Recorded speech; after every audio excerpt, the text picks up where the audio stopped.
Il est un domaine de l'automobile où l'électronique n'avait pas encore trouvé sa place. C'est celui de l'injection en diesel. PSA dispose à présent pour son nouveau moteur DK5 ATE du système d'injection électronique Bosch MSA11, appelé aussi VP36. Mais avant d'étudier ce système d'injection, remémorons-nous ce qu'est un dispositif d'injection conventionnel. Il comporte une pompe d'injection mécanique, des injecteurs, en annexe, un dispositif de préchauffage. La pédale d'accélérateur commande directement la pompe au moyen d'un câble.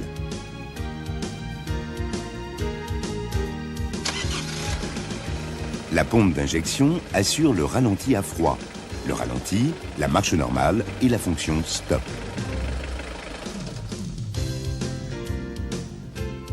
Elle réalise le tout par des moyens mécaniques. Alimentation en gazole par une pompe à palette dont la pression est régulée par une soupape. C'est la pression de transfert.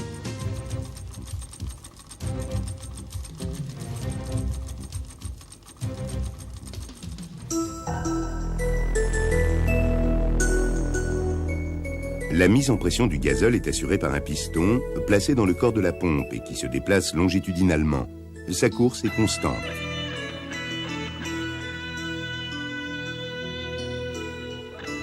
La rotation de ce piston permet la distribution aux injecteurs. Le réglage du débit est réalisé par le coulisseau de dosage. Le début d'injection commence dès que le canal d'alimentation du gazole est fermé par le piston. La fin d'injection se produit lorsque le trou de fuite dépasse le coulisseau.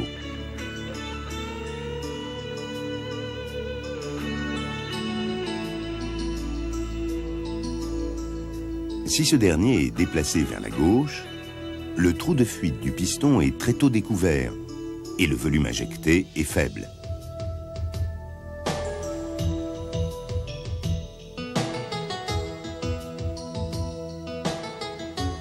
Si le coulisseau de dosage est déplacé vers la droite, le trou de fuite du piston est découvert plus tard et le volume de gazole injecté est plus important.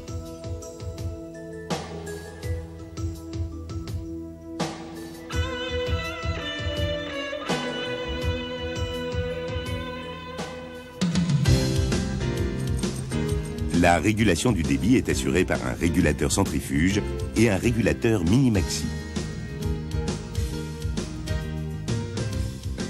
L'avance à l'injection est réglée par un vérin.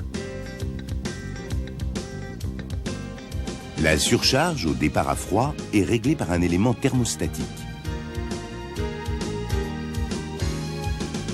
D'autres dispositifs peuvent exister, tels que le correcteur d'utilisation sur les moteurs turbo.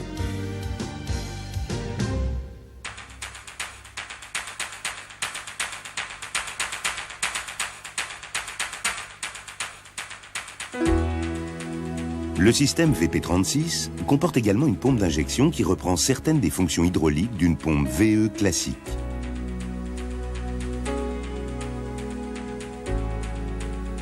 Alimentation du combustible par une pompe à palette.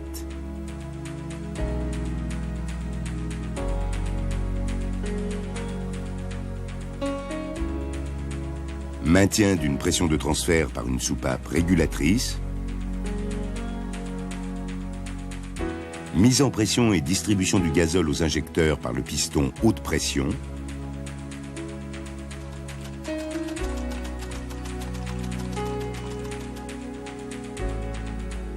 Dosage par coulisseau.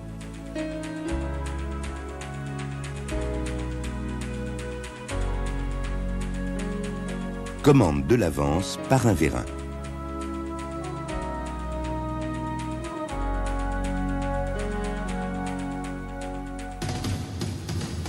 Le système VP36 comporte un certain nombre d'éléments nouveaux.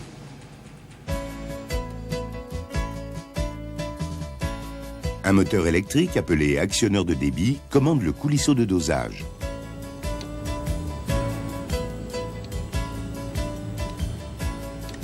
Au-dessus du moteur électrique, un capteur surveille la position du coulisseau. Un actuateur commande le vérin d'avance.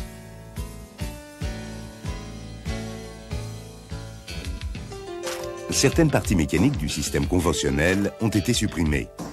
Le câble d'accélérateur et les leviers externes.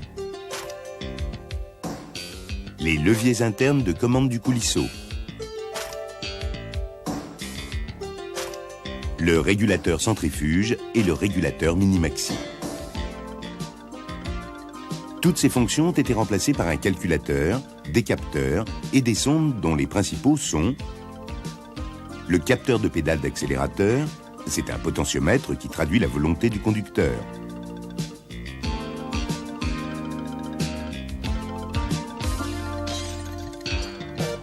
Le capteur de régime, il transmet 4 fois par tour le régime instantané. Le capteur de pression de suralimentation. Le capteur de levée d'aiguille sur l'injecteur numéro 3. Les sondes de température d'eau et de température d'air.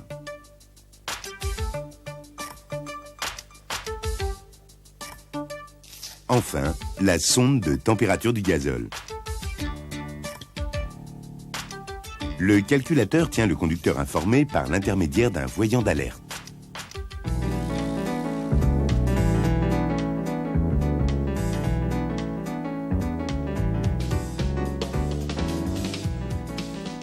Le calculateur utilise en combinaison avec sa cartographie et l'information apportée par son correcteur altimétrique les informations fournies par les différents capteurs et calcule un débit correspondant.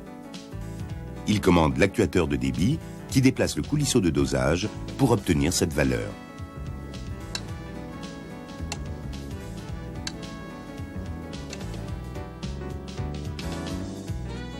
Le calculateur compare l'information reçue du capteur de position du coulisseau avec la valeur calculée précédemment.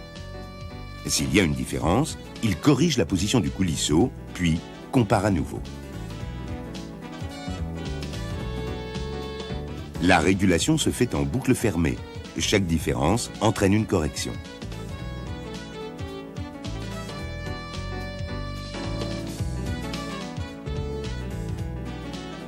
Ainsi, l'information reçue d'un capteur modifiera l'ordre envoyé au coulisseau.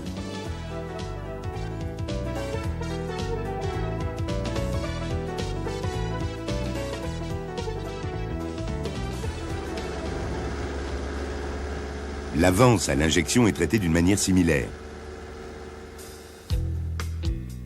Le calculateur intègre 3 paramètres principaux.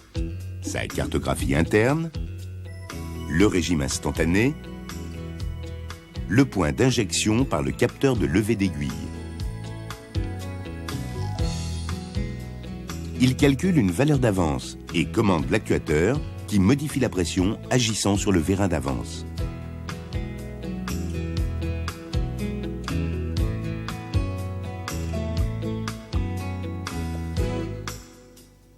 S'il subsiste une différence entre l'avance calculée et l'avance réelle, le calculateur commande une nouvelle fois l'actuateur.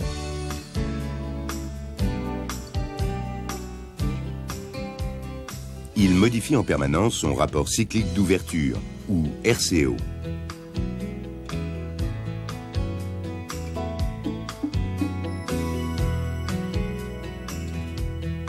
Lorsque l'on met le contact, le calculateur pilote le boîtier de pré-post chauffage et déplace le coulisseau en position de débit de surcharge au démarrage.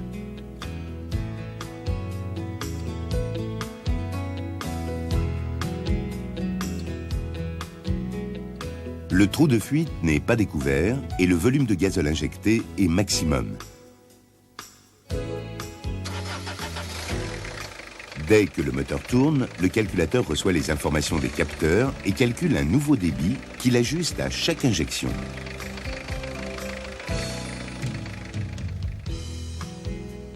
Le calculateur gère en permanence l'actuateur de recyclage des gaz d'échappement qui commande la valve de recyclage en fonction des différentes phases de fonctionnement.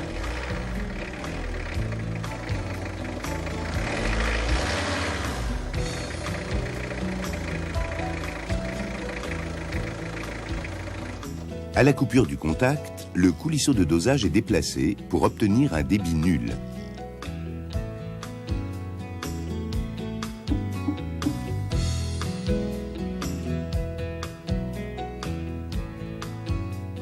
Dans le même temps, l'électrovanne de stop n'est plus alimentée et coupe l'arrivée de gazole.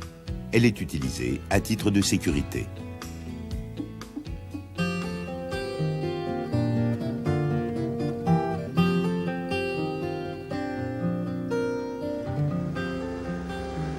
La régulation du débit et de l'avance sont influencées par d'autres paramètres visant à améliorer la sécurité et le confort d'utilisation.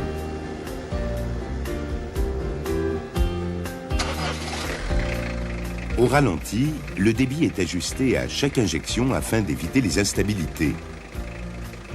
Le régime nominal du ralenti, 750 plus 0, moins 20 tours minutes, peut varier en fonction de la température, de la mise en route de la réfrigération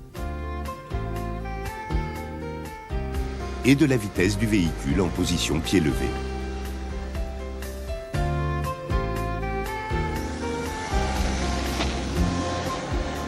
En phase d'accélération-décélération, le calculateur gère le déplacement du moteur grâce à la régulation du débit.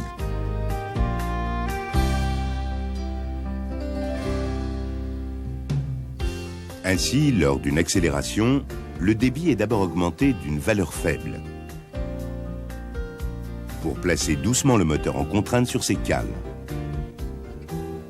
Le débit atteint ensuite plus rapidement le niveau souhaité par le conducteur.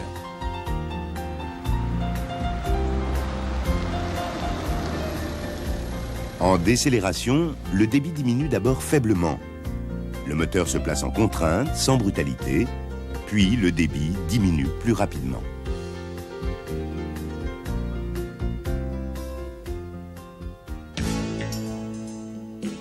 Pour des raisons de sécurité, le capteur de température de gazole diminue le débit maxi en cas d'élévation exagérée de la température. D'autre part, la combinaison des informations température moteur trop élevée et vitesse excessive entraîne la mise en œuvre de la sécurité anti-ébullition. Le débit et l'avance sont diminués, les performances sont réduites jusqu'au retour à la normale.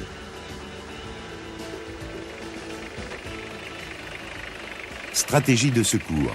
La défaillance d'un capteur est compensée par l'adoption d'une valeur fixe, ne laissant pas le véhicule en panne. Le calculateur fournit des informations qui permettent le fonctionnement de l'antidémarrage codé,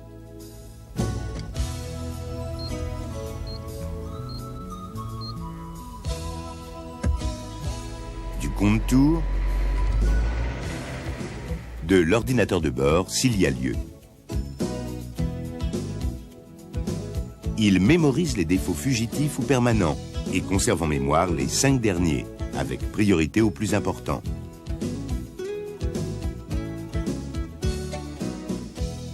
Il provoque l'allumage du voyant d'alerte au combiné.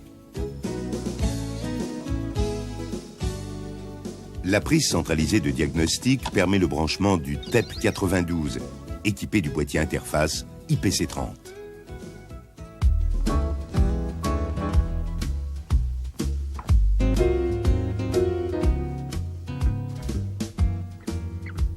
Lors d'une intervention, il faut apporter un soin tout particulier à la manipulation de l'injecteur numéro 3, qui est muni du capteur de levée d'aiguille. L'aiguille de cet injecteur est prolongée par une tige qui se déplace à l'intérieur d'un bobinage.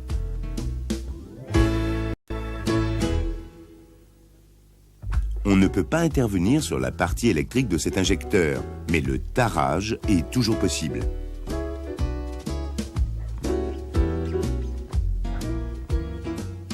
Une clé spéciale a été créée pour le démontage.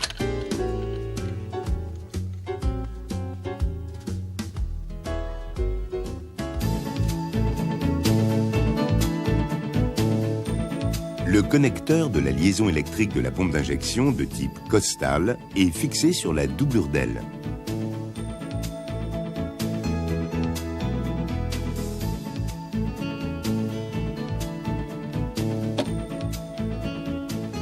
À la repose, verrouillez fermement ce connecteur.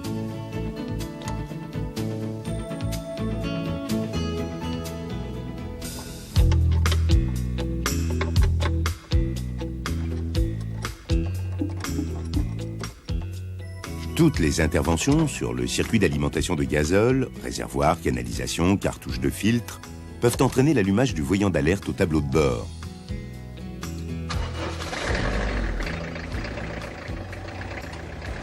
Et la mémorisation du défaut, régulation du débit. Pour l'annuler, faire tourner le moteur à 2000 tours minute pendant 30 secondes.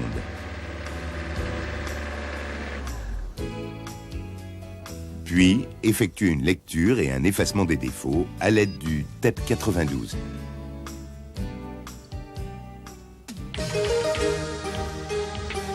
Contrôle et réglage du capteur de pédale d'accélérateur. Il influence directement les performances du véhicule. Pied au plancher, contrôlez avec le TEP la tension délivrée par le capteur de pédale. La tension relevée doit se situer entre 3,6 et 3,9 volts. En cas de valeur incorrecte, déplacez l'épingle d'arrêt sur les encoches de l'embout de câble.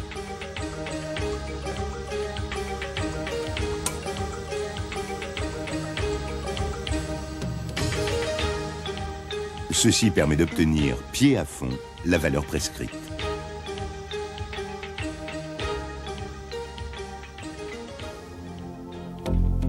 Contrôle et réglage du ralenti. Cette procédure est à utiliser en cas de perturbation grave sans code défaut mémorisé tels que bruit et vibration au ralenti, présence d'accessoires,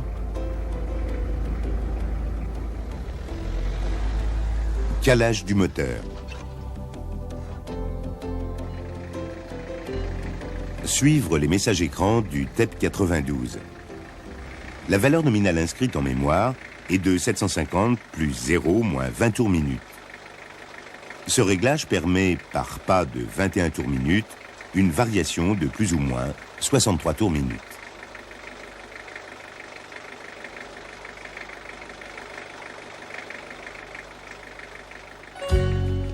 Contrôle et réglage du débit de pleine charge. À réaliser en cas de manque de puissance, fumée à l'échappement ou consommation trop élevée. Suivre les messages écrans du TEP 92. Pour une valeur nominale de 100,3%, il y a une possibilité de correction de moins 4,7%.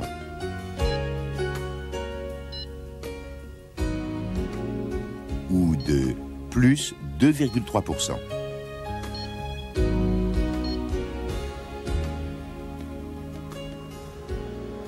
Ce réglage agit sur les phases de fonctionnement, pleine charge, vitesse maximale, accélération.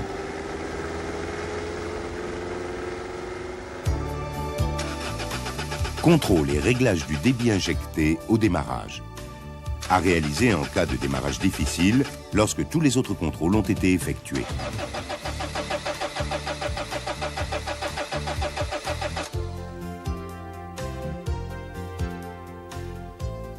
La valeur nominale est de 35 mg par coup, moteur chaud. Ce réglage permet une variation de plus ou moins 4,8 mg par coup.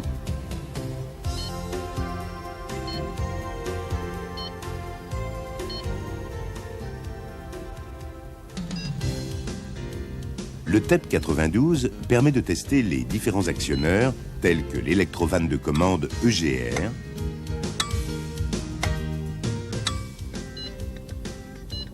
ou le boîtier de préchauffage.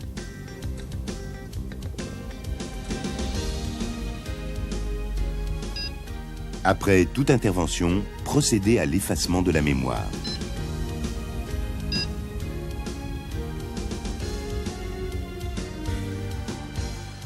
Puis, effectuez un test routier avec le TEP afin de s'assurer de l'absence de défaut.